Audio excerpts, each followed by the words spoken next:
Shalom everyone. Today we are in class Passover number 3. I would like to dedicate this Torah class for Refuah Shelema, for Liat Bat Zehava. May Hashem send her a speedy recovery, and she will recover Bezat Hashem soon with full strength, going back to her family and her kids, Bezat Hashem.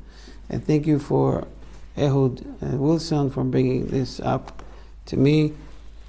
We're going to continue and discuss about the Kiddush and basically the 4 cups and the mitzvah of Haseba, laying on the left side.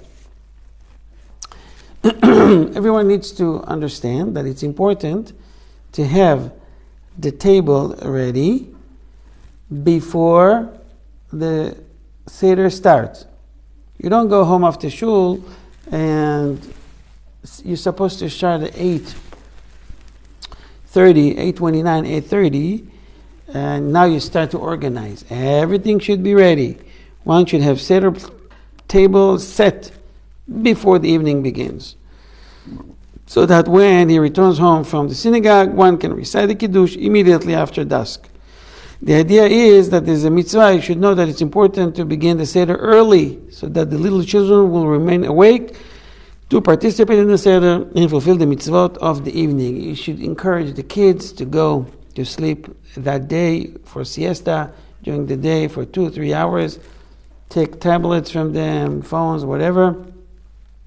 They should rest because they need to be awake at night for some time. Okay. I don't recognize the figures here, but okay. Anyways, so we learned that it's important to get ready before the Seder. When I say ready, it's not only the table. It means that everything that's supposed to be on the Seder plates, with a different type of food, with the matzot, with the wine, with the 4 cups, and so forth and so on. I want to remind everybody that men and women are equally obligated in the mitzvah of drinking the 4 cups of wine. It is commendable to give wine to the children to taste as well once they have reached the age of chinuch, 6, 7 years old, and so forth and so on, in order to train them in the mitzvah of drinking 4 cups. But obviously children cannot drink wine. You give them grape juice. And they don't even need to have the full cup or the minimum amount. I'll give you a round number to remember. It's going to be around 85 cc. You take 100 cc, let's say cups that around 3 ounces. You don't have to go all the way to the top. For the kids, they can take just a half and participate with drinking this grape juice. You don't have to give them, to force them to drink the whole cup.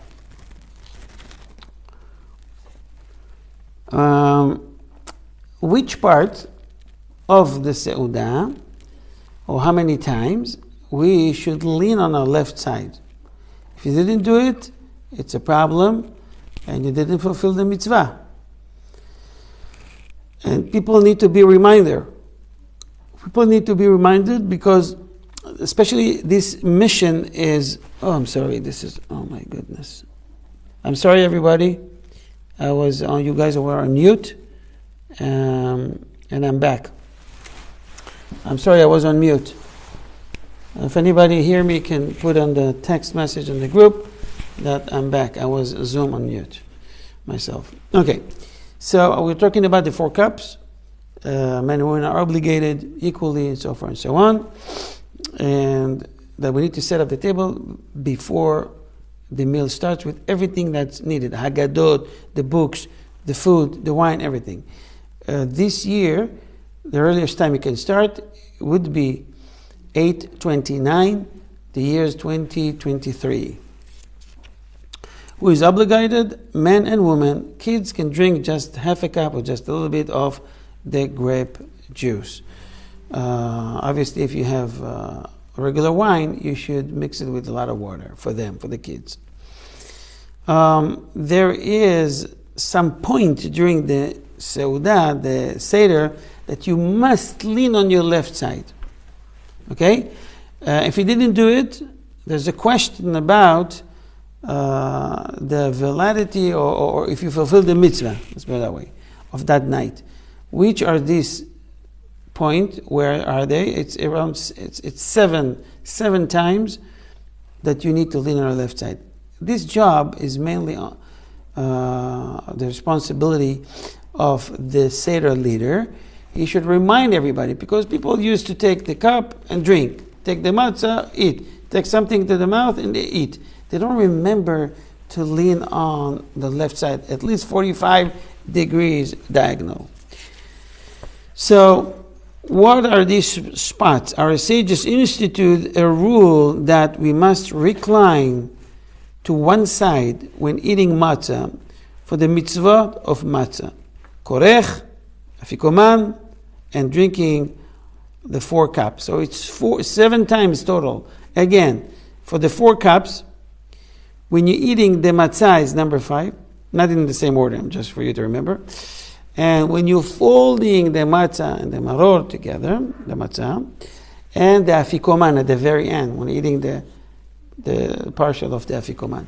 So basically there's 7 times during the Seder that we must eat with reclining, drinking with reclining. Okay, remember that. Pay attention to the Haggadot. Make sure that all Haggadot on the table are the same, because you are saying, open page 23, different Haggadot, it's not going to work. Make sure you have enough Haggadot for everybody. Matzah shmura for everybody. Soft matzah for everybody, and so forth and so on. So everybody can enjoy and participate. And make an announcement. Whenever you already have good Haggadot, you have instructions in the Haggadah. Before you drink, lean on your left side. Before you do this, do that. And that way, you'll be able to fulfill the mitzvah of the Seder to its best. Okay? When we do the very end, the Birkat HaMazon, you sitting still and without the need of Hasabah. Obviously, if someone can recline to one side throughout the Seder meal, the entire meal, it's even better. But at least these 7 times that we mentioned. I repeat them. It's the 4 cups, eating the matzah. When we're folding the matzah, it's called korech. And the 7th is at the very end. It's called afikoman. Any questions? Okay, going on. Moving on. It's a mitzvah for everybody, not only to participate, but to make sure that the people around them are aware of what is going on on the Seder. So remind your friend, remind your neighbor, remind the one next to you. We're drinking with Hasebah. Do you need this? Do you need that? So you fulfill the mitzvah also with helping other people. Now, the mitzvah of Hasebah, laying on your left side, the reclining, is to recline on one left side. If someone reclines straight back or straight forward, this is not considered Hasebah. Furthermore, if one reclines on one right side, it is as if he is not reclined whatsoever. Okay? And it doesn't matter if you're lefty, if you're righty, everybody doing it on the left side. Okay, let's skip to this. Very important halacha. According to the Shulchan Aruch, to the halacha, it is crucial to recline while fulfilling the mitzvot of drinking the 4 cups of wine and eating the matzah. This applies even in modern times when it is not the habit of anyone to eat or drink while reclining as it once was. Remember we mentioned that last week, people used to sit almost on the floor, reclining on cushions. Today people are sitting around table. So it's out of the ordinary. This is why it's important to pay attention, because you need to sit like a king. Therefore, if someone drank the cup of Kiddush or the cup of Gal Israel without reclining, any of the cups, he must drink another cup while reclining. So you finish the cup, or in the middle of it, say, oh, I didn't recline, and I remember to recline. You need to pour another one and drink all over again. Okay. The same applies to the third, the fourth, and the fourth cups of the Seder. Nevertheless, if this person is not that healthy, and it will cause him great hardship to drink yet another cup of wine, so he may refrain from drinking again, because he forgot. So let's say, God forbid, he's diabetic. You can't drink too much sugar, right? So you need to recline on the left side. It was explained above that if a woman drank without reclining, it is not necessary for her to drink again. So the Allah is also lenient for women about that. They also need to try their best to do it the right way. People asking every year, white or red wine. So it is commendable to recite Kiddush over a red wine. The custom of Sephardic Jews is to use red wine, even if the white wine available is of better quality. The red wine is, I don't know, $40, and white wine is $60. So it's yet still the red wine is better. Nevertheless, if the white wine has some reddish tint and it is superior to the dark red wine, it is the wine of choice for Kiddush as well. In case nothing else is available, one may genuinely use a white wine. So white wine is not off the table. You can use it, but it's better to use the red wine. There's many verses in the Torah that connected and mentioned red wine in certain contexts that it's appropriate. This is why it's better. It's not the time to discuss it right now. So first, better is regular wine. Dry wine, by the way, it's better than alcoholic dry wine. It's better than alcoholic sweet wine, because the sweet will make you drunk faster than the dry. That's a fact. Okay. So it's, if you can, if it's not a problem, drink this type of wine. If someone can't, as it says, if it is difficult for someone to drink wine, he may use non-alcoholic grape juice for the 4 cups at the Seder. This is certainly permissible for women, since women often find it very difficult to drink such a volume of genuine wine. Okay?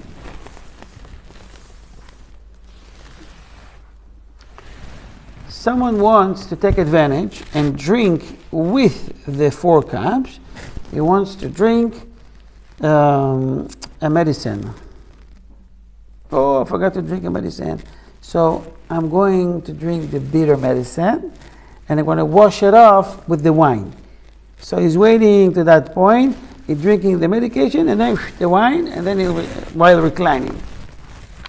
So the halacha says that in order to fulfill the mitzvah of drinking the 4 cups, one must drink it in a normal manner in which people enjoy wine.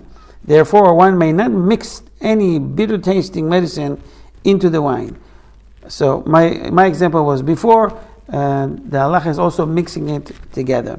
This same rule applies to all the mitzvot of the Torah involving eating or drinking something. You need to enjoy from it. Do you remember last year Seder? Are you awake? You're drinking grape juice? She always drinks grape juice. You like it? It's too much, no? A big volume? Okay. This year, be strong and drink a little bit more than you drank last year. All right? Good, very good.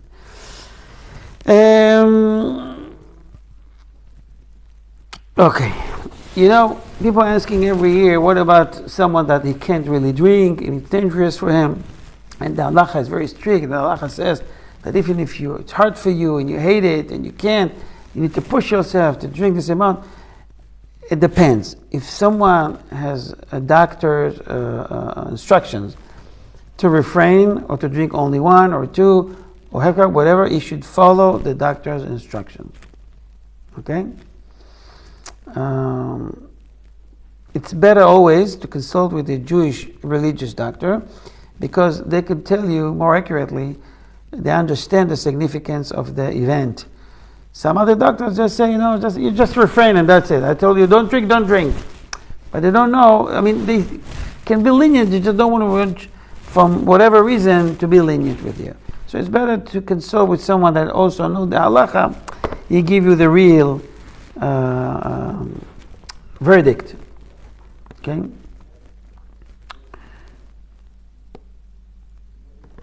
Someone asked, listen, I don't know how to say the Haggadah.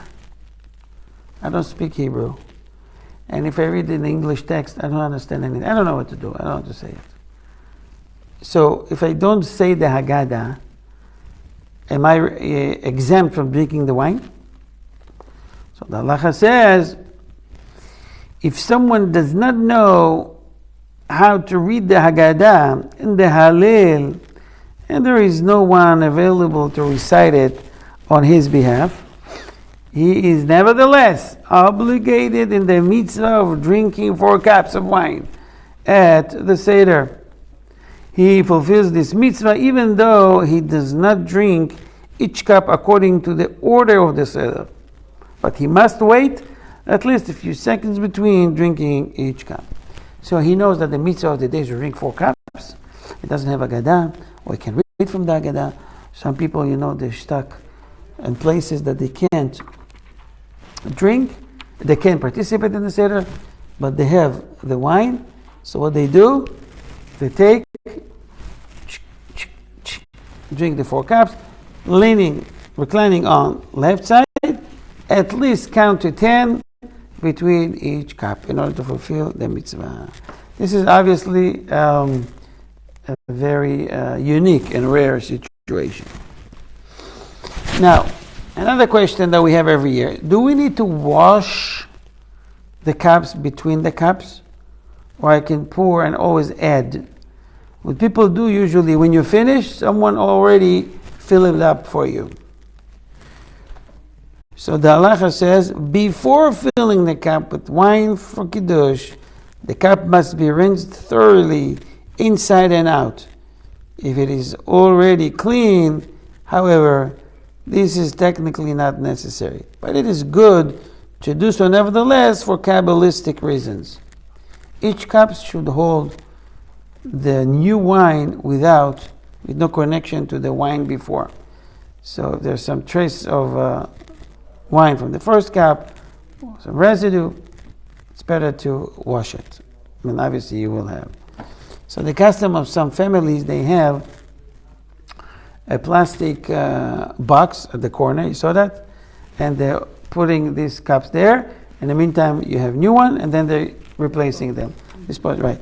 So what we try to do, because sometimes, there's a lot of people, and it just sometimes could be a hassle. What we do, we're using a disposable one. Mm-hmm. We drink, we finish, we throw it, and we use the new one clean from the box. Makes it easier on everybody. It's one of the holiday, maybe the only holiday that people working so hard and weeks before for cleanup, days before, and baking matzah and another cleaning and cooking and baking. It's a lot of work. The time the Seder night comes, everybody fell asleep.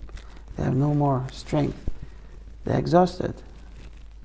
So if you can make it easier by letting them use the disposable one, ¿por qué no? Okay. And then with the 4 cups of wine, especially if you drink an empty Shalom Aleichem, empty stomach, because we don't eat that day. Just maybe a little bit here and there, coffee, maybe tea, fruit here and there. You need to come empty stomach, hungry for the Seder night. So you have a desire to eat from the matzah. Now you're drinking the first cup, real alcoholic beverage, alcoholic wine. You'll feel it right away. You'll take a minute or two. You'll start to feel dizzy. I guarantee you. So you need to play it right and drink grape juice. At least the first or second drink the grape juice. So it makes it easier on you. Okay. Very important thing also to remember that it's best to drink the entire revi'i, the entire cup of wine at once, within the amount that normally takes a person to drink revi'it. This is so, revi'it is like 86 cc, milliliter, okay? How much is that in ounces? A little bit less than 3 ounces. So it's like shot, you're giving one shot. It's a little bit more than a shot, I think. This is so even if the cup being used is large. The time limit of drinking the wine is not determined by the size of the cup. If someone drank the cupful in small increments, but if it is drinking revi'it within the time of kedei achilat peras, he has fulfilled his obligation, and it's not necessary for him to drink another cupful. This case, meaning around 3 minutes, 4 minutes, no more than that. But usually people drink it in less than 5-6 seconds. Meaning, when you drink the cup, don't take a few small sips. Okay? Just try one shot. This is why it's important to have the right cup. Not big cup. Something that it's around 3.5, 4 cc is enough. And don't fill it up all the way to the top. It won't spill on you. You get nervous. Put just enough. Drinking one shot 4 times, and you fulfill the mitzvah perfectly. Okay. Questions?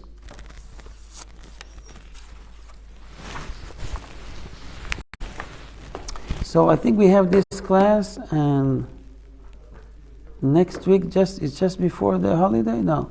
We have one more, right? One more class on Tuesday. On Tuesday. It's on Wednesday. Right. Wow. So next week is going to be a class just before the Chag, the holiday. Now, remember that we need to do beracha for the cups. A difference between Ashkenazim, Sfaradim, and Yemenite. Ashkenazim and Yemenite, they do bracha, Borei Periya Gefen, for each cup. Ashkenazim just the first and the third. So, Sfaradim, sorry. So you have to follow the minhag, the custom that you're doing. But most importantly is to make sure that the one that say the beracha know what he's saying. So you've been host, you're going to someone else Seder, and you see that this guy is not pronouncing the word correctly. So you can say it quietly, not out loud obviously, for yourself. Some people, they invite you, are nice, but they don't know how to say the beracha correctly. So make sure you're saying it quietly for yourself, word by word. Okay? Okay. I'm going to skip the instructions because you already know. And when you light the candles for the Chag, for the holidays, don't say Shehecheyanu, because Shehecheyanu will be said on the holiday table. Wow, I don't believe it. 10 minutes, okay. Let's move on. If someone didn't do Kiddush at night, he will do Kiddush during the day. What if he forgot to do the 4 cups, or he couldn't, and the Seder is over, Everybody went home. They already started clean up. You basically have all night to do the 4 cups. Okay? After that, you can't.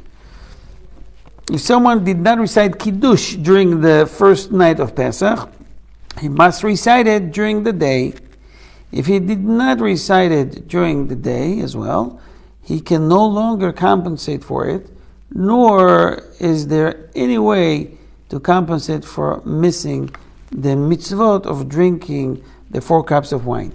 The mitzvah of eating matzah or maror, or that reciting the Haggadah or Hallel. Okay? Meaning, only during that night, before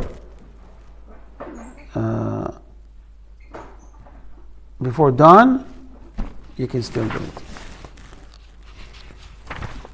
Moving on to Urchatz. After Kiddush comes Urchatz, you're washing hands.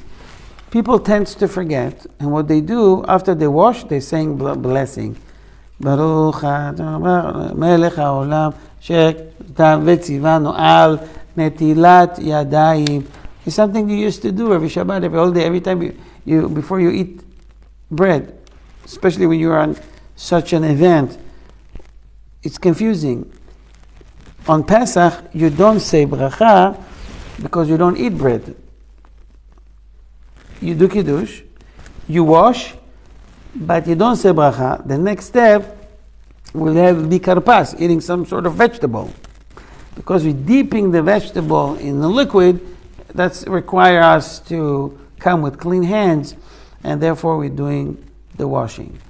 Some customs of people is to say bracha, like Rambam holds, like they go in Vilna, to do bracha over dipping fruit, vegetables, any type of food, like that in liquid. There's 7 types of liquids. It's not the time to discuss that for now. Okay, so you wash your hands like you wash regularly on Shabbat and Yom Tov. But remember, this can without a beracha. Okay. I'm moving to the next step. Okay, so I washed my hands. I didn't say bracha. We remained silent. What's the next step? The next step called karpas. Each person then takes a piece of celery smaller than kazait. Just a little piece for the taste. Kazait, I want to remind you, is around 26 grams. And dips it into salt water, vinegar, lemon juice, okay, not all of them together. The celery must be carefully inspected to ensure that it's free for any infestation. I don't know if you joined the group of the Vad. Did you join? Good. You could see the pictures they're sending there of how vegetables full of bugs. And believe me, many restaurants here, if they wash, before they cut the salad, if they wash, they don't do what we do to clear it from infestation. Just maybe wash it in water, rinse it, making sure there will be no dust on it, or a residue of any sand or something, and that's it. The animal, the bugs, they attach really strongly to the leaves. They don't leave that easily. The only way to remove them is to take all the pieces of the lettuce or any other vegetable like that, cabbage or whatever, and soak it in some sort of container with water. And best is no salt, no vinegar, but what is it? Dish soap. Dish soap. Dish soap. It really kills them and make them float. You'll be surprised how much bugs you will see. Okay. I saw the picture, it was horrible. You saw it, right? It's horrible, yeah. Especially this season of this time of the year, it's no pashut. It's not so simple. So you have to clean it carefully and thoroughly. In one hand, you want to do a mitzvah of eating the karpas, but on the other hand, you're eating bugs. So what did you do? Do you like to eat bugs? You don't eat bugs? Okay.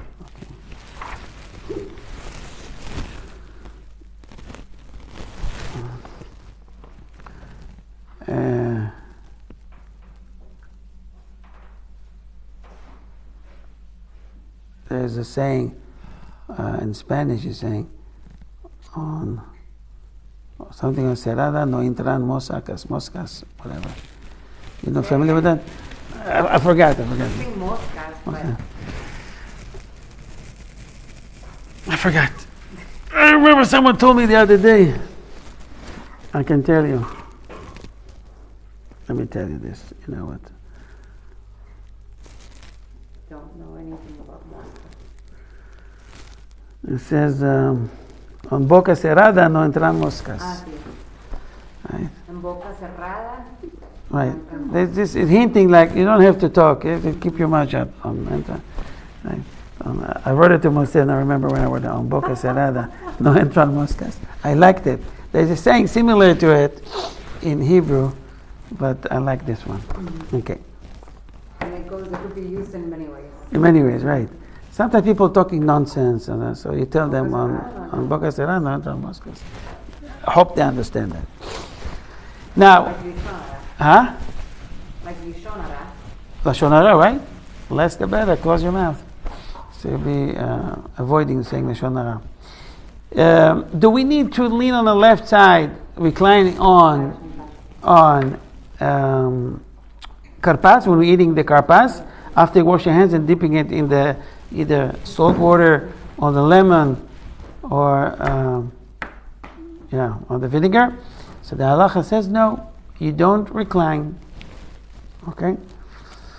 The saying beracha. What's the beracha?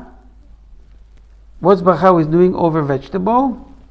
Baruch atah Hashem Elokeinu melech haolam borei peri adama ha'adama. The last thing we will discuss now for today will be yachatz. After you wash your hands, didn't say bracha. We took the vegetable, the clean vegetable. We need to do the same thing process with the celery. Clean it thoroughly and dip it with dish soap. It should be no longer than 10 minutes, 15 minutes to stop. You don't need to do more than that. No hot water, no warm water, just room temperature. We're not cooking it, we're just cleaning it. Okay, after you clean it, then you soak it for 10 to 15 minutes. The third part of the Seder night called yachatz. Yachatz means after eating the karpas, this vegetable, before beginning to recite the Haggadah, the person leading the Seder should take the middle matzah from among the three matzot on the Seder platter and break it into two sections. He should then return the smaller section to its plate between the two whole matzot and should give the larger section to someone at the table in charge and charge him with the task of keeping it until it's time to eat as a afikoman. Shalom Aleichem. That's the main idea. Okay? We're going to continue B'ezrat Hashem from this point. Thank you for all those who watch us and didn't show up today. I know you guys busy. You told me you're not coming, but next time before Pesach, I hope you make efforts. All you guys on the Zoom, Shalom Aleichem. I hope you were able to hear me. So, Shalom Aleichem, and we'll see you B'ezrat Hashem next week. Probably it's going to be same time. Shabbat Shalom.